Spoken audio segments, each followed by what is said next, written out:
過完年冇幾耐，依家咧租房係的確係旺季嚟嘅。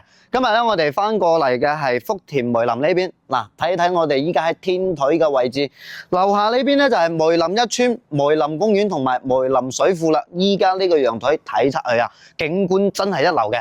今日睇嘅係邊個盤咧？係皇庭世貿2022年嘅新小區嚟嘅。基本上咧呢邊啊樓齡新，裝修又靚，一房到4房都有。我哋一套一套咁同大家去介紹下先。嗱，今日咧我哋翻過嚟下梅林地鐵站呢邊，即係以前梅林一村附近啊。皇庭世貿呢個樓盤133平嘅住宅4房，租金先係15,000蚊嘅啫。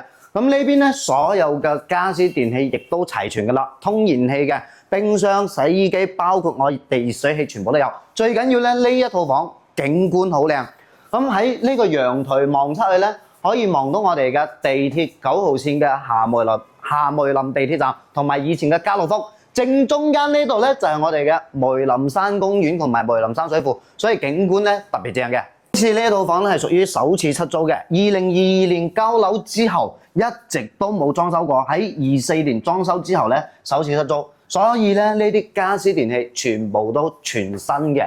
咁目前嚟講咧，有3隻房已經係配晒咗家私電器噶啦，甚至嚟講我哋依家衛生間呢啲都冇用過嘅。咁呢一邊咧，我哋主要係陽台做出嚟嘅書房嚟嘅，陣數面積會比較大。咁我哋翻過嚟呢邊啦，咁邊上咧我哋仲可以擺多隻衣櫃，入嚟裡面呢邊咧可以睇到呢個衛生間嚇，落地玻璃窗同埋呢個空間面積都好大嘅。咁呢個係我哋嘅主臥室。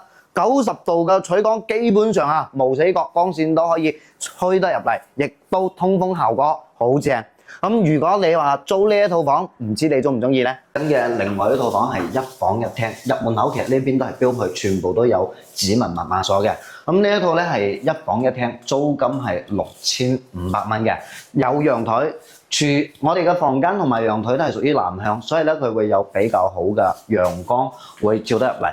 咁我哋入門口呢一邊咧係廚房同埋衛生間嘅，呢邊咧仲可以有位置擺落我哋嘅冰箱。咁呢套房咧係首次出租嘅，所以咧廚房冇乜使用痕跡，然後咧旁邊就係衛生間啦。咁好似呢一套房我哋喺地鐵口附近住落嚟嘅小區房，一房一廳先6500蚊，你中唔中意咧？